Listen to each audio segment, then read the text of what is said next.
and welcome to A Father's Note, One Voice, One Strength, All Man. I'm your host, Lionel Nelson. Tonight, what we're going to talk about in this video, we want to talk about, we hear the narrative that most police officers, all they want to do is just kill our black boys, kill our black men. Well, I disagree with that. I really do. And I don't think that they get up in the morning and they leave their house, leave their families or whatever, and go out and say, well, you know what, let me see what black boy I can take out, put out his misery today. And I certainly don't believe that. So what I've done, you have often heard me talk about my sons. Okay, I have 3 sons whom I love dearly. I'm really proud of them. I'm grateful for the God that's in their life and that they strive to go about being positive role models and positive people in society. So what I've done is that I've asked that they would come on and they would share their stories, okay, of encounters that they have had with police officers. Welcome, young men, to A Father's What's Note. happening? How y'all doing tonight? All right. So listen, why don't you guys just go ahead and introduce yourself. Let everybody know who you are. I'm Toro Nelson, of course, one of the sons of Mr. Lionel Nelson. 25, born, raised Miami, Florida. Okay. Yeah. All right. Next. I'm Lionel Nelson, aka James, aka the baby boy. Born and raised in Miami as well. And your age. Oh, I'm 21, by the way. All right. Good. Glad that you guys took the time out to come on this show. And y'all heard me, I'm sure you heard me in the introduction that a lot of times that, the narrative about how that our young black boys are just being killed and taken out by police officers.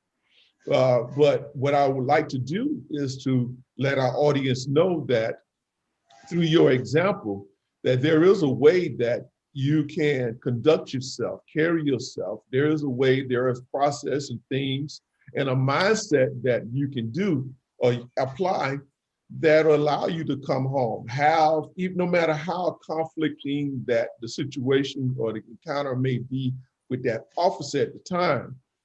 No matter what, you have the wherewithal, the mindset, the right mindset, where it's that you know how to interact with that officer, whereas guess what? You're going home to your family at the end of the day. So listen, what I would like to do, Toro, if you can share with the audience what your experience was, and we'll go from there, okay? Okay. I'm sure the incident you talk about was the one from Hialeah. Yes. I believe it was 2017. I think I was in junior college or whatever. And me and 3 friends from the football team, we were recruited as coaches for the Play 60 event that they had going on in Hialeah. So long story short, we finished that event and I'm in my Ford Explorer. I picked up my other 3 teammates. So we all headed back home and we're making a left at a light and whatever. It's a 2-lane turn to left.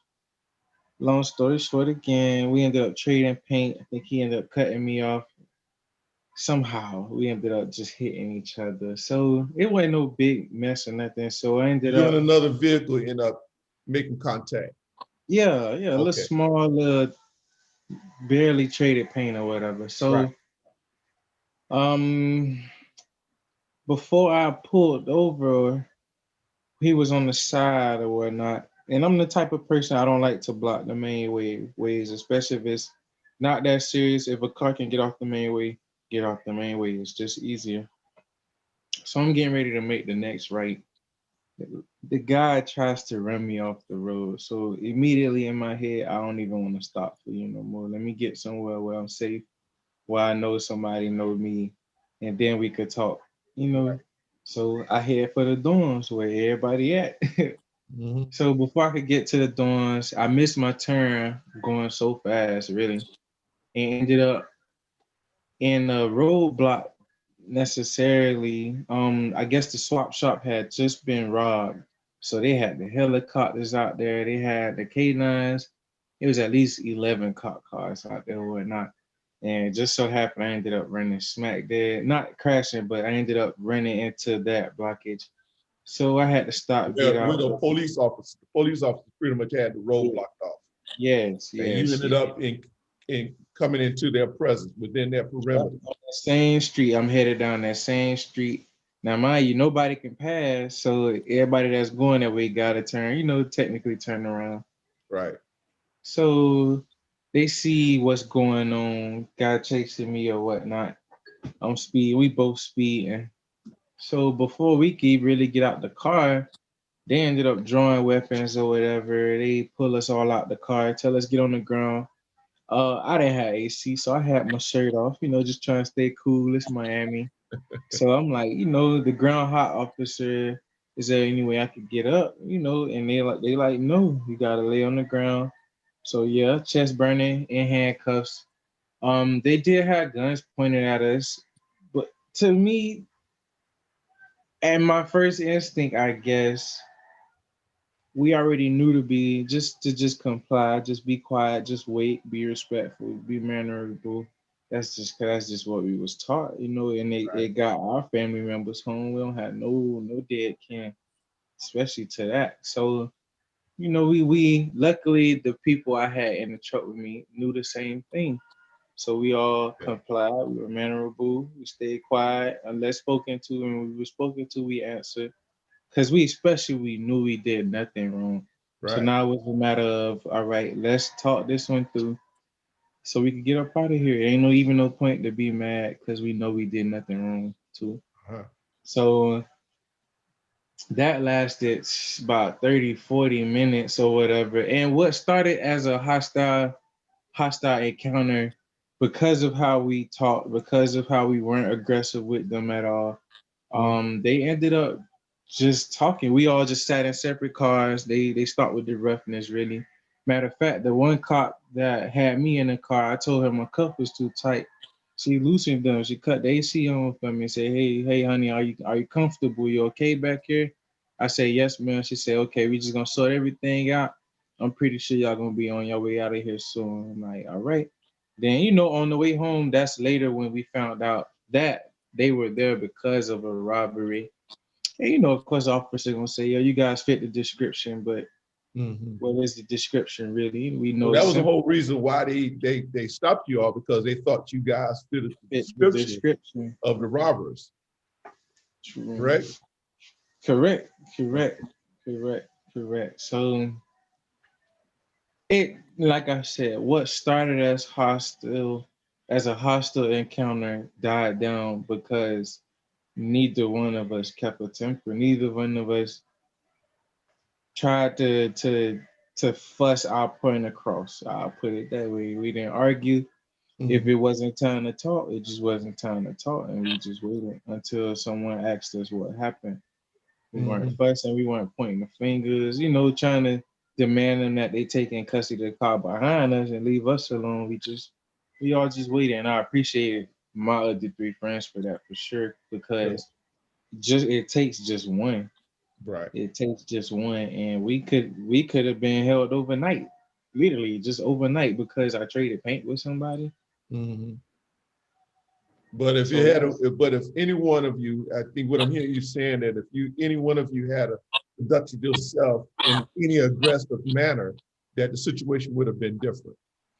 every one of us had a gun pointed at us. So I'll just leave it at that. Every last one of us. I know I did. I'm not fabricating it at all. Mm-hmm. At all, at all. Was you afraid? Did you fear? No, Was there fear? no. No, and it's not in no pride. I just knew I did nothing. So it's man. It's at that point, we weren't new to this. We know Trayvon's and all that. So at that point, y'all killed me. Hey, we make another point across the board, and we fix what's really going on. Cause I know I did nothing wrong.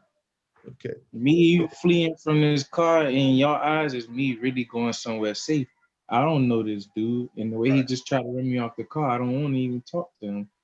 Okay, Like cool. trying to run us out this, so we was calm knowing that we were truthful and we were literally leaving somewhere productive, going somewhere productive again. We're going to our dorm room to be with the rest of the team, take care of the rest of our day.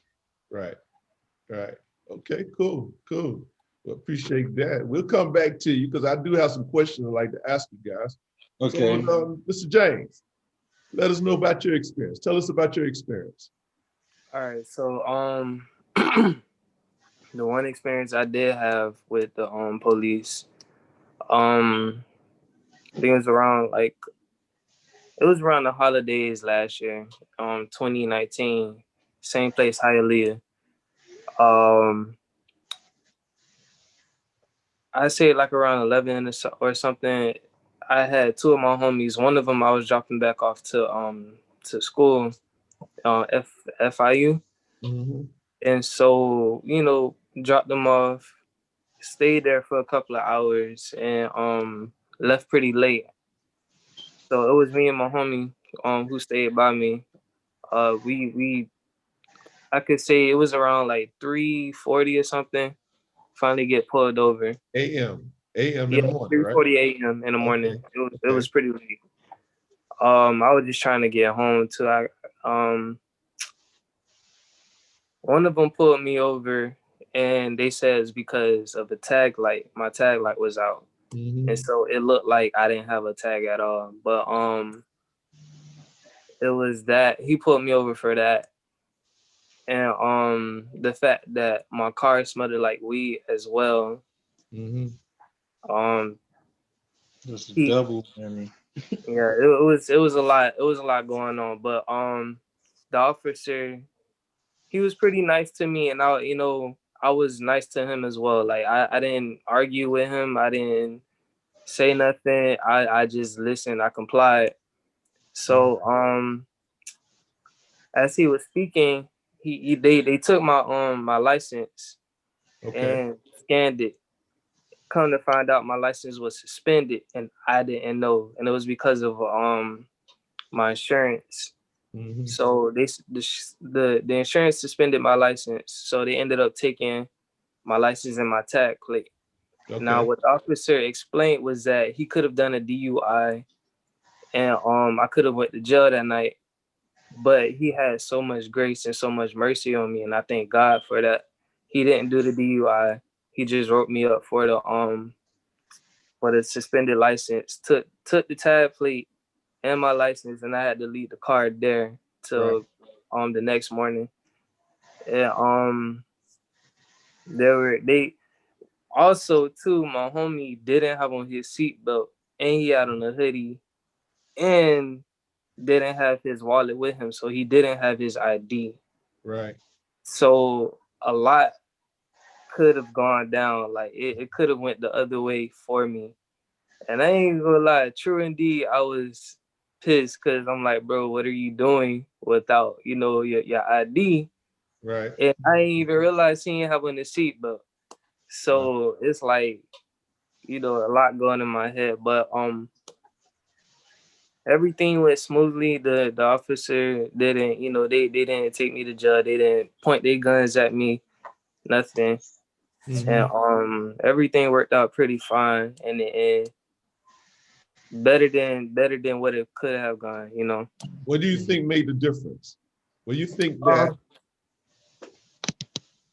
More it was definitely because of my attitude towards him. I okay, didn't argue. I didn't, I just didn't come off as confrontation, right. like confrontational. Like I was very respectful, like to him, answered him yes sir, no sir, simple manner, basic manners. Mm-hmm. So yeah, and I So can. now that I want to really make this an issue, but I mean, in both your situations, okay,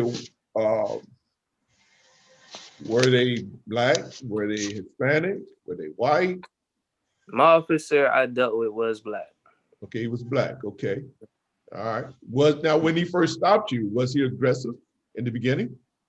Nah, not at all. But he showed respect. Throughout the whole entire time. And you show respect back. Yes, sir. Okay, and what about your friend? He showed respect. Okay, good. What about you, Mr. Nora Nelson? Remember, it was the whole squad there, so it was pretty mixed. But Uh, the initial officer that grabbed me and pulled me out the truck was a white guy. okay. Sure, for sure, he was a white guy. Did he hurt you? Did he do any harm, or He you put felt he me was on the just doing his ground. job? What? He cuffed me. He put that knee on that back so I ain't moved, and that was just waited. That ground was hot, so I think Yeah. the ground hurt more than he did. To be Okay. honest, that asphalt was hot. All right. So again, I'm grateful that you guys knew how to conduct yourselves, and I think it's a good example that hey, just comply. A lot of times I know people get upset when I say this. They always look at aftermath, but I'm always looking at the fact. I look at the whole picture. I just don't look at the outcome. Okay, what did you do?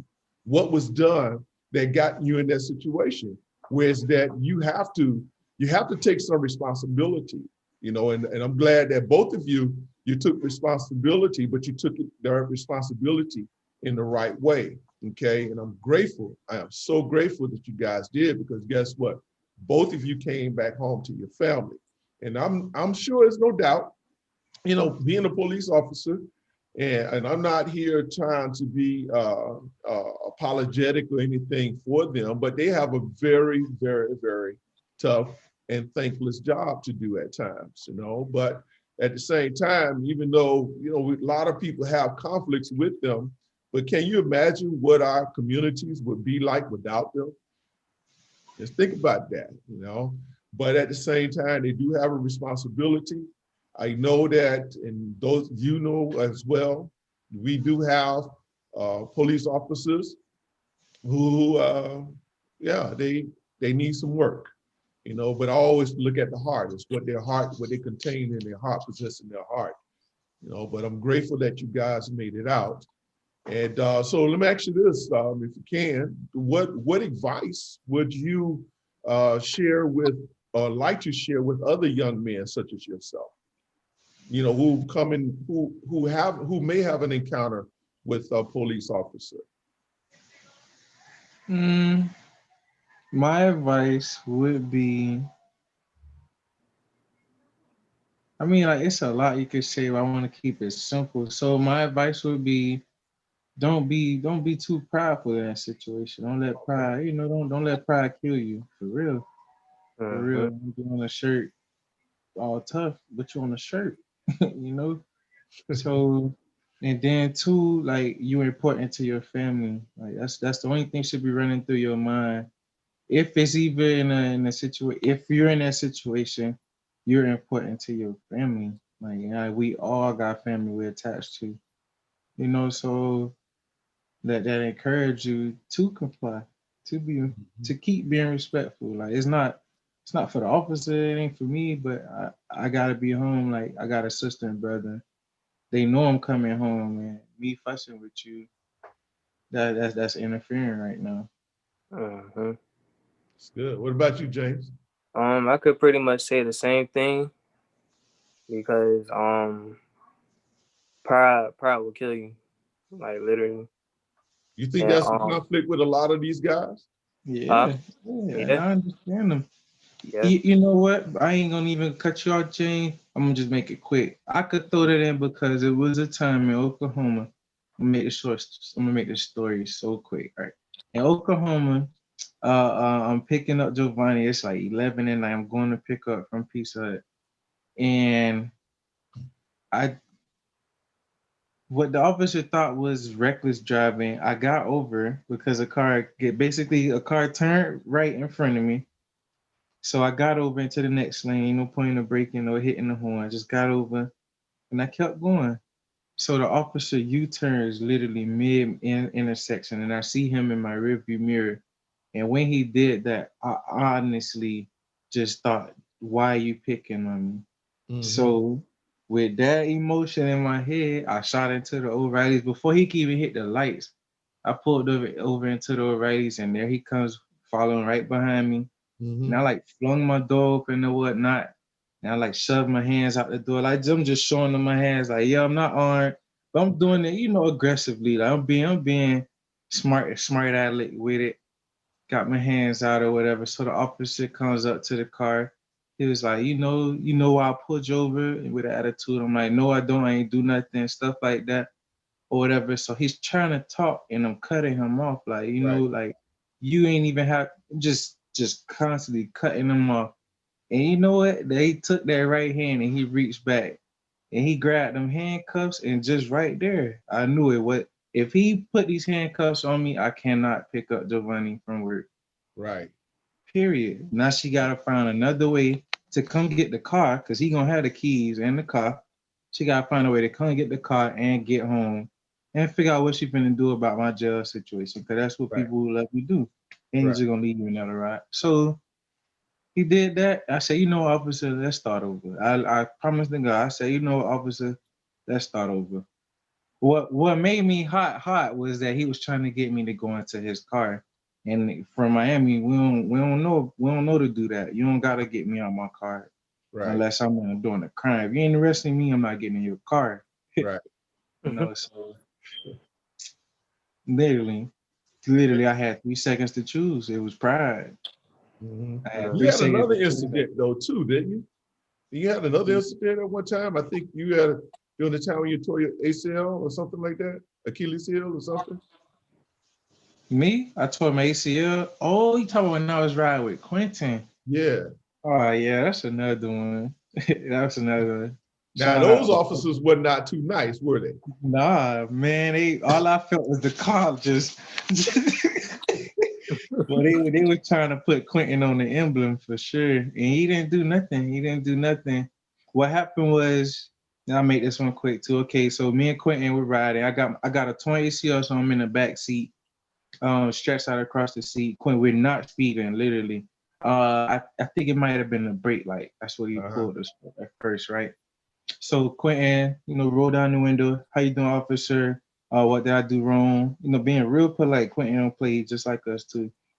So the officer like, yeah, let me see your license. And Quentin reached down for that thing, and that officer just, I guess it's because it was late at night, but Uh-huh. man, the way he clicked, it's like, man, like you got some trauma. Now that we're older, we could really sit back and look at it like what really happened in a situation to where a young man could just reach and you just ready to blow his head off because he pulled his gun quick.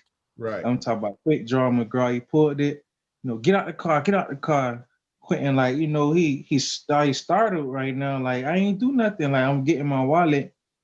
Then officer opened his door for him, grabbed him, get out that car. He got that boy up out that car, put him on the trunk, Uh-huh. almost opened the trunk with his head. Wow. And then and then the whole time Quentin just quiet, just Right. cause we know, I don't know. We know like it ain't no point being dead. Right. So we're just gonna let you get your emotions out real quick. Then when you Okay. ask us a question, we're gonna tell you the honest truth and we're gonna make it home because we're Right. not doing nothing wrong. Right. So again, now it was something that you said there that Quentin did. And what is it that I have instructed you to do as far as when you talk about license, when you're talking about registrations, when you're talking about insurance, what have I instructed you guys to do? What should you Keep do? that first of all, you keep that thing on that is the The rearview mirror. I visor. mean On the the visor, visor, yeah. there it Keep it goes. on the visor. That Keep it on way, that even if visor. you gotta reach for your wallet, you gotta let the officer know, hey, And listen, or alert him where it's at. my wallet is in my right hip pocket, left hip pocket, front pocket, whatever. You need to let them know.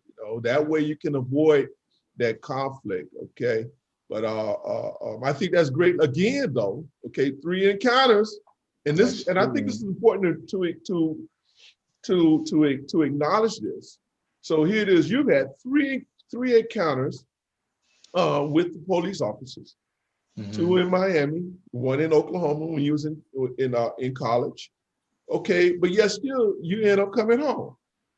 Okay, now I'm sure there may be many may say, well, it's just your voice. What about these other black boys around here that's dying. You know, and again, though, I think the difference is that you've seen it, and I think you bear witness to it. And it's not, and I'm not, I also want to make point that it's not to put you out there or anything like that there, but it's all about attitude, right? When you agree, that's what made the difference. Big time. Okay. Big time. All It's right. not. All right. Well, It's cool. I don't know. Well, It's listen. like in Go ahead. elementary. Now I was saying it's like in elementary when somebody step on your toe. Like you could start a fight because you got the right to, or you just gonna let them say sorry and you're gonna walk away. Like Right. you literally got 3 seconds to choose. You know, Like 9 times out of 10, that person gonna say sorry because they know they was wrong. So Right. Okay, cool. So y'all got anything else y'all want to add before we wrap this up? No? Okay. Well, hey, listen, again, thank you so much for y'all taking some time out, have this little conversation with Pops. You know, and again, listen, we just want to try, the whole objective is just to save as many lives as we possibly can, just to give them another option other than just going out there. I like the fact that you pointed out, listen, it ain't about pride, just keep your pride in check, okay? You know, I've had encounters with them as well, and my whole thing is, listen, I'm not going to argue with you about this stuff, okay? Hey, do your job. I'm not going to give you any reason. Put them bracelets, civil bracelets on me. I'm not going to do it if I can avoid it. Even, you know, and the thing of it is, check this out. Even if they do arrest you, so what? You're going to get out. You're gonna get out. Plead your case in court. You're going to get out. Okay? But don't make it hard. Don't make it harder. Don't make it harder. That's what they want. That's good. That's what they want. Got anything you want to add, Mr. James? Nah. I mean, y'all pretty much said everything. Said it all, huh? Yeah.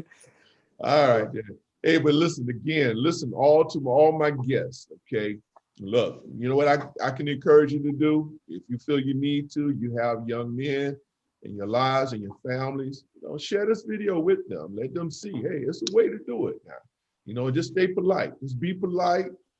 Even if they do get aggressive, okay, which has happened to my son Spring. Okay, you still can go home to your family. Make them alive, say sorry. preferably, other than in a body bag, okay? You can do it. Yeah, we have officers, they need some help.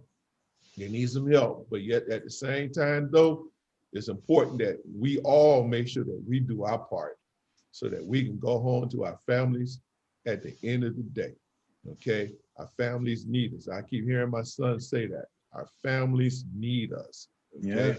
So it makes no sense that we doing anything that's going to alter that, especially if we can help it. All right. So listen again. Thank you, young men, for taking the time out. We pray that that this has been helpful or would be helpful to others that may find themselves in that very same situation. So without anything else, I'm going to tell you guys, y'all take care, continue to live and be strong. That'll be all for A Father's Note. Thank you all. Signing off. Love y'all. You too, man. Love y'all. All right.